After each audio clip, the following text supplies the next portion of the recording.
Radio Eternidad presenta Concierto Grande es tu fidelidad.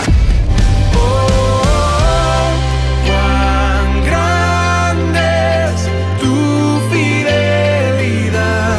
Con Jonathan y Sara Jerez. Como siervo que brama por las aguas. Adoremos y exaltemos juntos la fidelidad de Dios. Por ti, Señor, mi alma. Viernes 2 de diciembre, 8 de la noche. Lugar: Auditorio de la Iglesia Bautista Internacional, la IBI. Valor de la boleta: 900 pesos. Siendo en forma de Dios. Para información, www.eventos.radioeternidad.com. Por encima del sol. Organiza Radio Eternidad, impactando el presente con un mensaje eterno. De allí la vida se puede ver como es en verdad. Radio Eternidad, impactando el presente con un mensaje eterno. Esta es Radio Eternidad con su espacio de cada lunes, Perspectiva. Seguimos acá, Julián Musa y un servidor, Francis Vargas. Ya tratamos un tema. Vamos al segundo tema de nuestro programa de hoy. Aquellos que estén viendo pueden disponer del programa que estuvimos hablando, el tema que estuvimos hablando anteriormente, súper interesante y que todo padre debe ver para cuidar lo que se ve en su casa. Un tema que está en tendencia hoy día. Así es. Pero hoy vamos a tratar un tema diferente a ese. La ética cristiana en el siglo XXI. Ay, hablar de ética. Qué importante, porque el afán por el conseguir las cosas materiales en este mundo, lograr posición, escalar en la empresa, lograr ser famoso, hacerse viral con un video, comportarse en la intimidad, en lo público, tiene todo que ver con el nivel de ética con que usted vive su vida. Exacto. Porque, como estábamos hablando, hay personas que les gusta hacerse viral en internet con cualquier video, ya sea cualquier contenido en un video, ya sea en TikTok, en Instagram, lo que sea. Y con tal de eso, hacen cualquier tontería. Literal, ¿eh? Literal. Literal. Porque lo importante no es el por qué lo hago. Yo voy a hacer algo porque yo quiero que todo el mundo sepa que yo vivo y que yo existo. Exacto. Entonces, cuando nosotros vivimos con ética, y más cuando nos enfocamos en la ética cristiana que todo cristiano debe tener, con el fundamento en la palabra de Dios. Que es una rama de la teología cristiana. Exacto. La ética cristiana. Entonces vamos a hablar de eso para que nuestros oyentes sean bien edificados y tengan un terreno aún más sólido en el conocimiento de lo que es la ética cristiana. Y esa es la palabra de una vez. Vamos a la pregunta básica y primera. ¿Qué es la ética? Mira, cuando nosotros hablamos de ética, eso tiene que ver con el deber moral innato que todo ser humano tiene desde que Dios nos creó.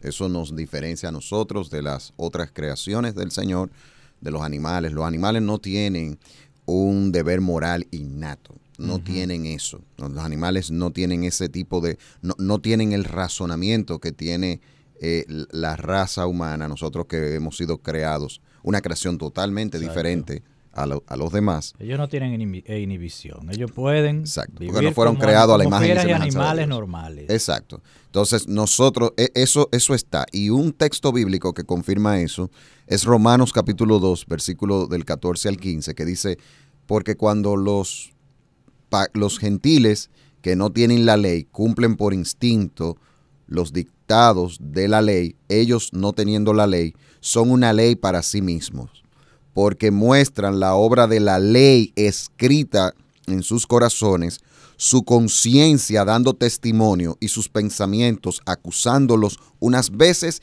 y otras defendiéndolos. O sea, la palabra de Dios aquí nos muestra que nosotros, el ser humano, nace con una conciencia moral, lo que se conoce como una ley natural, una ley moral que ha sido escrita en el corazón.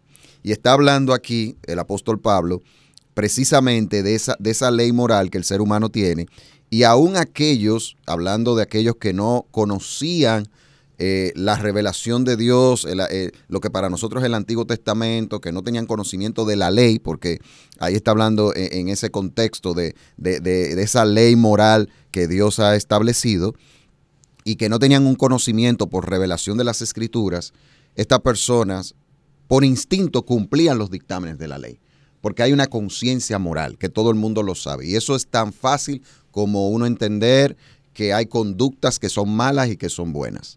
No importa en la cultura que se haga, toda persona que ha pisado esta tierra ha tenido una inclinación hacia ver y entender que hay conductas que son malas y que son buenas, y eso tiene que ver con la conciencia moral. Claro, la conciencia moral debe de ser, cuando uno viene a Cristo, es que es regenerada y que puede realmente ser afín con lo que Dios dice.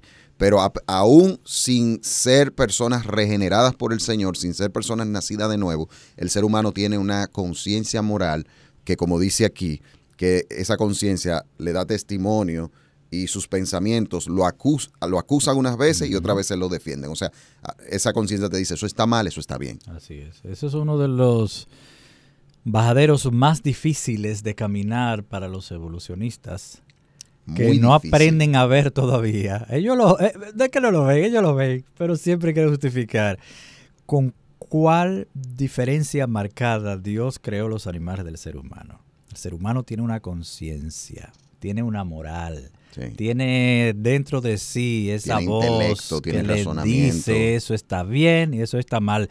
Y como dice la palabra, puede estar en la tribu más aislada del mundo y ellos tienen un grado de conciencia que, aunque no estén de este lado y no lo puedan llamar como lo llamamos nosotros, ellos saben que matar es malo. Claro, Por en eso, todas las civilizaciones del mundo. Por eso, cuando hay divisiones y el odio se manifiesta y la ira, se matan unos con otros. ¿Por qué? Porque te voy a matar, porque tú me ofendiste. Exacto. Te voy a hacer daño, te voy a raptar, lo que sea. Y eso está impreso en el ser humano. Los animales solamente hacen eso, ¿por qué? Por instinto, Por instinto. por conservación. Exacto. Y lo triste es que nosotros los seres humanos lo hemos hecho hasta por deporte, lamentablemente, y por cualquier cosa. Sí, porque la conciencia del hombre sin Dios está corrompida. Totalmente. Y no puede asimilar, o sea, la única manera, tiene que ser regenerada. Para nosotros poder vivir una vida donde nuestra conciencia se alinee a lo que Dios ha establecido, es a través de la regeneración, donde nuestra conciencia es purificada, como la palabra de Dios dice, porque la conciencia sin Dios, lo único que se inclina es a hacer acciones que a Dios no le agrada. Pero aún aquellos que no conocen de Dios saben, aunque lo hagan, está esa conciencia que le dice, tú lo estás haciendo mal. Es interesante eso, y sabes que es muy interesante también lo que estuvimos hablando sobre el otro tema de la serie de Netflix. Me llamó mucho la atención cuando él dice que él no lo hizo por nada en especial, él no odiaba a nadie, pero que él no sabía tampoco que, como era evolucionista, él era como evolucionista. que él pensaba que eso no tenía nada que no tenía una restricción, algo que le dijera no, porque hay un momento en que la conciencia del ser humano es cauterizada. Sí, por el pecado. y como dijo aquel escritor ruso, Fyodor Dostoyevsky, que si Dios no está, está todo permitido. Y eso es verdad. Repíteme eso otra vez. Si Oigan Dios esto. no está, está todo permitido. Sacas a Dios de la ecuación, Ya. no existe moral. No. Y tú me gustó algo que tú dijiste, que ese es un punto fuerte en contra de lo evolucionista, porque la conciencia moral objetiva es una de las evidencias de la existencia de Dios. Porque si el ser humano, y parte de algo lógico, toda ley es dada por alguien. Sí. Entonces, si el ser humano tiene una ley moral, le fue dada por un juez que dio esa ley, Un ser moral. que dio la ley moral. Sí. Lo mismo que pasa con la gravedad. La gravedad es una ley. Sí. Esa ley tuvo que haber sido dada por alguien. Sí. El azar no produce una ley así en el plano natural. Y por eso es que la conciencia moral es considerada una ley natural, porque es algo que todo ser humano tiene. Así como la gravedad, así mismo la conciencia moral, una ley natural que nos ha sido dada y que nos diferencia de los animales. Ahora bien, esto desde una perspectiva académica, la ética es algo que se habla mucho. De hecho, a nivel empresarial es muy importante y se trata de lo que es la ética profesional. O sea, valores, principios que las empresas tienen que tener. De hecho, una empresa que no tiene dentro de su filosofía institucional valores establecidos y políticas que que fortalece y políticas que hacen que la gente lleve a cabo esos valores, es una empresa que no va a ser productiva, es una empresa que va a quebrar. Tendrá un esqueleto muy frágil, se romperá fácil. Exacto, o sea, esto de la ética se empezó a hablar en épocas de cuando Sócrates y demás, pero la ética no fue algo que nace con la filosofía de los griegos, no. La ética forma parte del ser humano. Y eso fue creado por Dios. Qué interesante que tú dices eso, porque las personas que no quieren reconocer que cuando Dios hace los animales y todo el ecosistema, aves y todo y reptiles, simplemente háganse, pero que cuando va a hacer el hombre se toma un tiempo y de una manera especial narra. Lo tomó del polvo y sopló aliento de vida, dijo, hagámoslos a nuestra imagen y semejanza. Es interesantísimo eso, de verdad que sí. Sí, y cuando hablamos de la ética cristiana, ya pasando a la ética cristiana, porque ya eso, lo que estábamos hablando ahora es la ética, como tal. Sí, que como tú dijiste, excúsame que se me fue ahorita. No. Mucha gente piensa, y es bueno que pusieras eso en la mesa, que eso de la moral y la conciencia la desarrollaron los sabios presocráticos de allá, Sócrates y compañía por acciones. Aristóteles también se habla de que... Sí, como que eso nació con ellos, porque ellos fueron los precursores, los que se inventaron y los que descubrieron. Mentira. No, eso lo tenían ellos también ya. Y el pueblo judío, o sea, la nación judía tiene una historia, es mucho más antigua que los filósofos, que Sócrates, Aristóteles y Platón, esos filósofos reconocidos que sentaron la base para muchas de estas de la filosofía moderna, de la psicología y muchas cosas que tienen que ver con ciencias humanas. Pero desde antes ya se hablaba de ley moral, porque el pueblo de Israel es mucho más antiguo que ellos. Y el pueblo de Israel ya tenía todo lo que era leyes establecidas, los 10 mandamientos, y también civilizaciones antiguas tenían un conjunto de normas y de leyes. O sea, esto viene con la creación. Esto viene con lo que nosotros somos.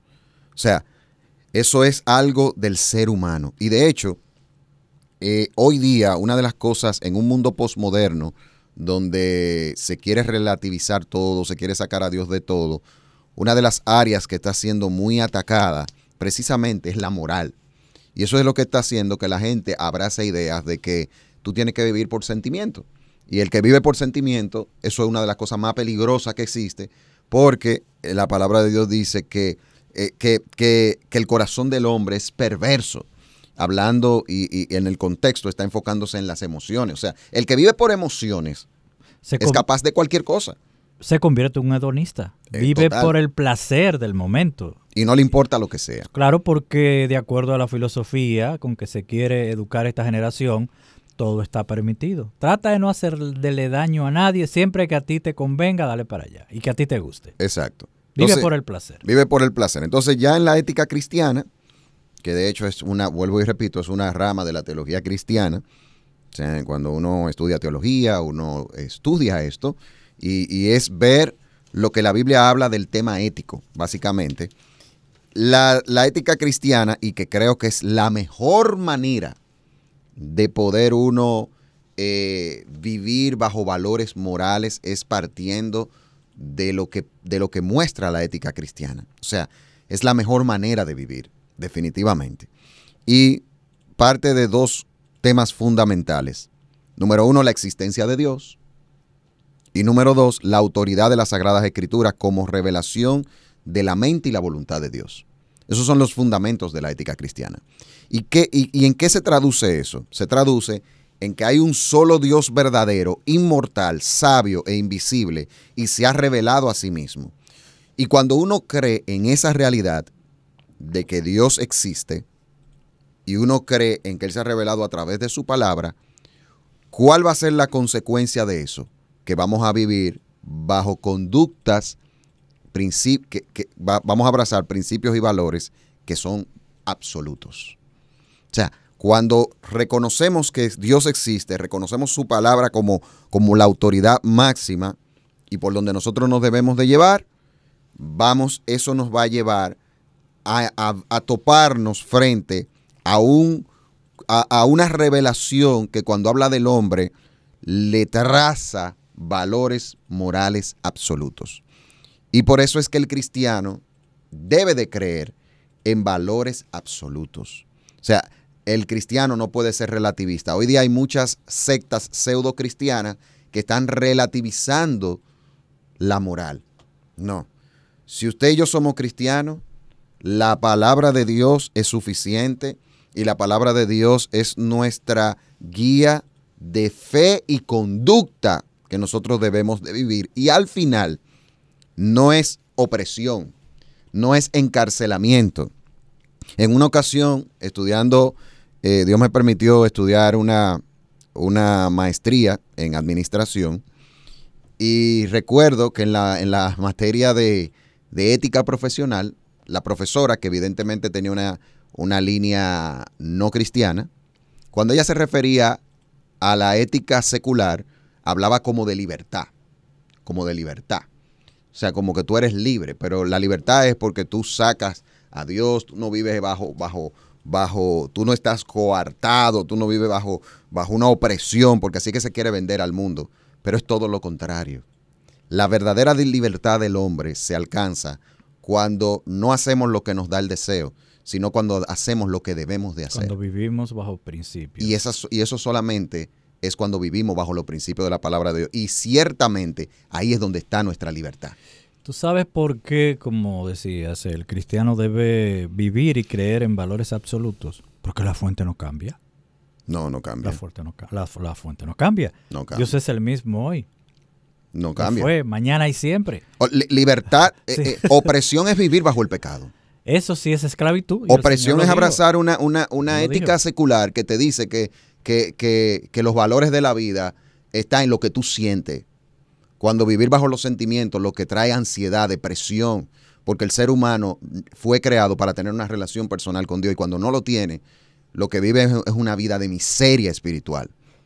Eso es así, la esclavitud del Y esa es la verdad. Y eso la es esclavitud del sentimiento, la esclavitud del sentimiento. Lo dijiste claro. Lo que yo quiero, yo me siento así hoy, mañana no me siento así, mañana yo quiero esto, ya lo quiero lo otro. O sea, y vive en una esclavitud de la inestabilidad de tus emociones. Pero el cristiano, óigame bien, usted y yo estamos llamados a vivir bajo fundamentos eternos, que no cambian porque nuestro Dios no cambia. ¿Tú te imaginas, Julián, que el Dios de nosotros hoy piensa una cosa y mañana piensa otra? No, andaríamos locos buscando nuevas revelaciones, en qué libro es que está, lo que yo no tengo, y vamos a orar para que Dios vuelva y diga, porque no sabemos si estamos bien o mal. Pero qué bueno es que tenemos, como dice, la palabra profética más segura. No hay que hacer más que leerla y pedirle gracias a Dios para vivir por ella. Y si aprendes con la gracia de Dios a vivir por ella, no tienes que aprender otra cosa, porque esa palabra no cambia. Eso es así. Eso es así como tú lo dices. Eso es así. Y sería bueno nosotros mirar, Francis, algunos argumentos que han influenciado la ética del mundo actual. ¿Desde qué punto de vista? ¿El cristiano hacia el mundo o el mundo trayendo? Exacto. Desde una perspectiva de, digamos, establecer principios y valores de una perspectiva secular. Ah, ok. Sí, yo creo que sería muy bueno. Y para eso, eso solamente habla de eso, es hacer un programa de perspectiva que dure 5 horas. Por decir algo, ¿verdad? Porque son tantas y cambian tanto. Por eso mismo, porque son demasiadas y el mundo abraza demasiadas cosas porque sabemos que el mundo...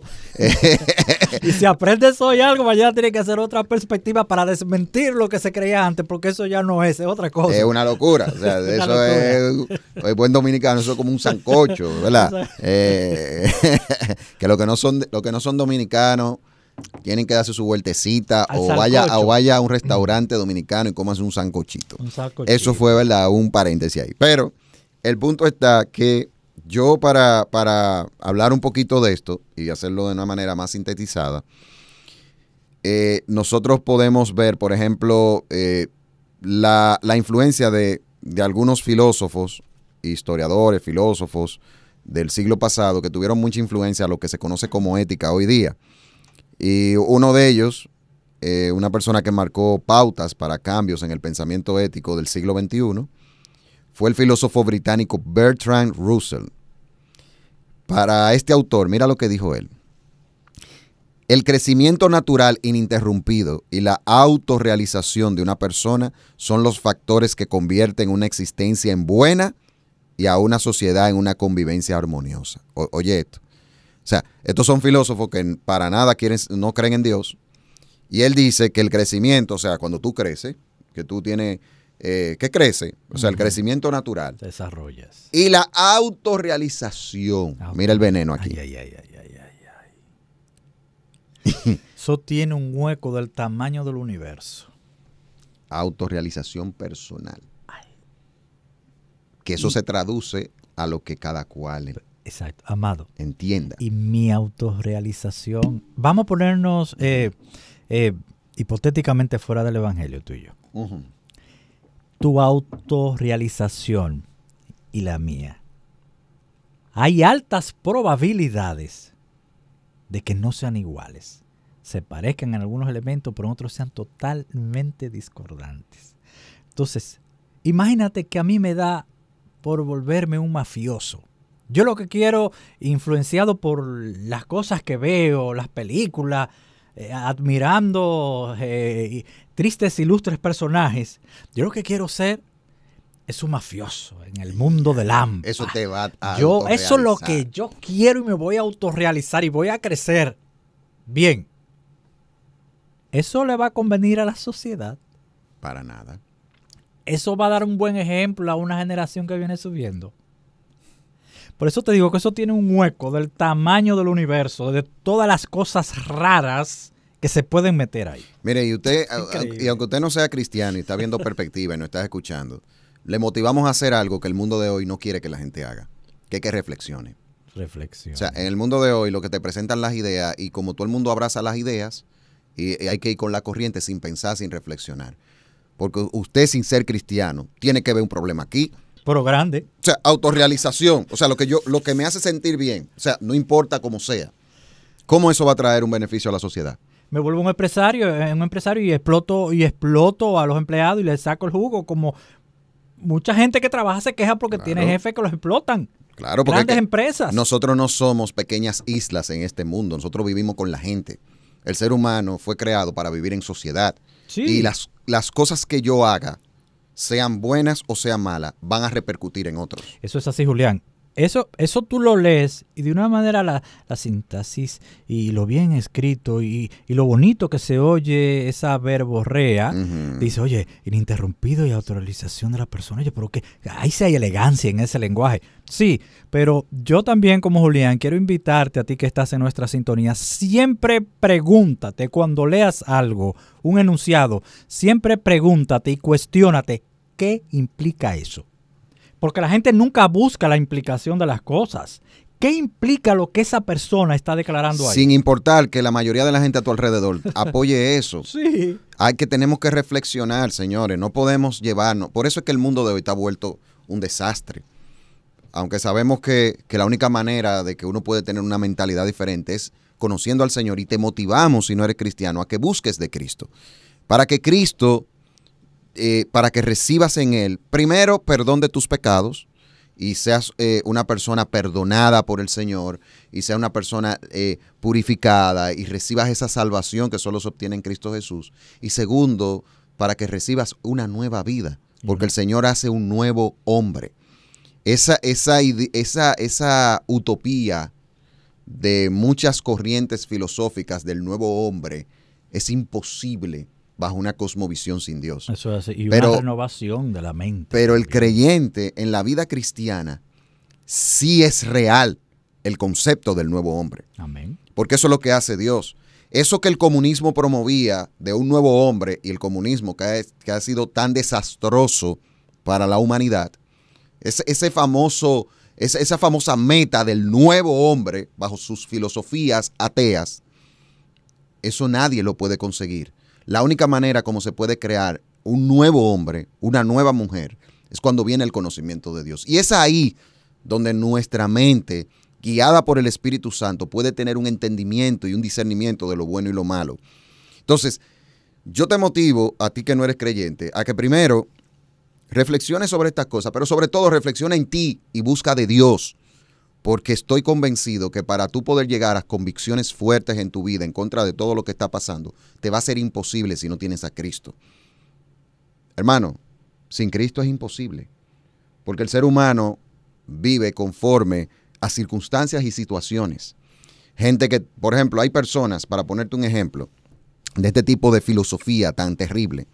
Nosotros hemos conocido, hemos oído de diputados en la República Dominicana que son pro vida en un tiempo, pero no son cristianos. Ujú. Pero de repente tú lo oyes que ellos no apoyan las cosas pro vidas.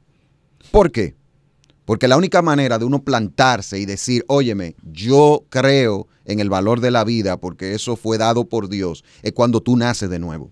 Si tú no naces de nuevo, las circunstancias y las situaciones pueden hacer que una persona cambie y no viva porque lamentablemente eso sucede. Entonces, vamos a ver dos más, y de hecho yo creo que este tema, y lo vamos a decir desde ahora, nosotros vamos a tener una segunda parte de este tema. Y vamos a ver en la próxima semana el tema de la bioética, que Sí, eso es un tema interesantísimo. Involucra la ciencia. Involucra a la ciencia y cómo el creyente debe de ver todos esos temas de bioética y otras cosas más. Ya de antemano se lo decimos, que esto va a tener una segunda parte como tema central.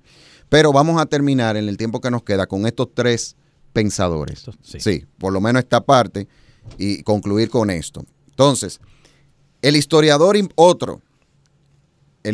pensador liberal, Isaiah Berlin, oye lo que decía este afirmaba, oye esto, Dale. que la libertad que debe ir cediendo el Estado, Exacto. esto es un gran pensador El del Estado siglo debe ir pasado, cediendo, que dale. la libertad que debe ir cediendo el Estado consiste en la ausencia de coerción y de la que cada cual puede gozar de su aire. O sea, no debe haber ninguna presión pública sobre la manera como cada cual quiere vivir. Ay, mamá. ¿Tú sabes lo que es eso? Oye, Y eso pero- se le llama de que progresismo. ¡Qué pensador! ¿Eso es progreso? O sea, que el Estado no se meta con la vida de nadie. No, que lo deje vivir como le dé la gana, que no haya leyes que respetar y que cada quien haga como... Ay, eso me acordó a mí lo que decía en el tiempo de los jueces. ¿Tú te acuerdas? ¿Qué es lo que más se repite en la historia de los jueces? El pueblo hacía... Cada quien venía hacía y hacía lo que le daba lo que quería. lo que quería.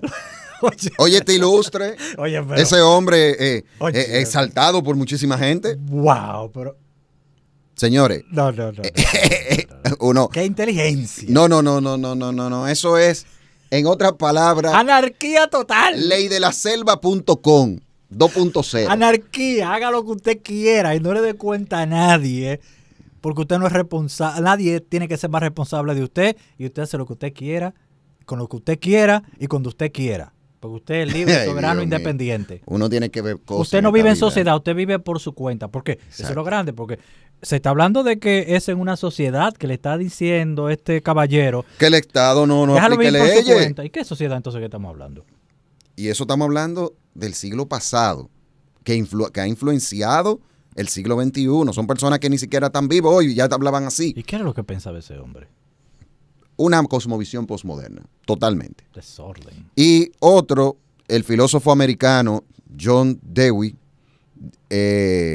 filósofos como él decían que el bien es aquello que ha sido elegido después de reflexionar tanto sobre el medio como sobre las probables consecuencias de llevar a cabo ese acto considerando bueno o un bien. O sea, lo que está diciendo es que aquello que la persona entiende que luego de reflexionar y luego de mirar las consecuencias que tiene para él, eso es lo que debería ser bueno y bien.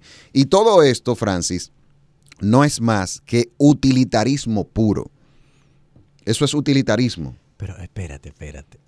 Porque esta está muy interesante. Bueno, dale. Que el bien es aquello que ha sido elegido después de reflexionar tanto sobre el medio como sobre las posibles consecuencias de llevar a cabo de ese acto, considerando bueno o mal. Yo le compraría la idea a Dewey solamente con una condición. Ujú. John Dewey. Ujú. Que el que va a hacer eso haya nacido de nuevo. Exacto. porque sí estará en capacidad de saber qué es bueno y malo, y sabrá vivir bajo la ley divina de lo que dice que es y lo que no es, y la manera en cómo Dios dice que debe hacerse. Pero un ser caído, un ser pecador, un ser no regenerado, no puede llegar a esa conclusión, aunque la quisiera.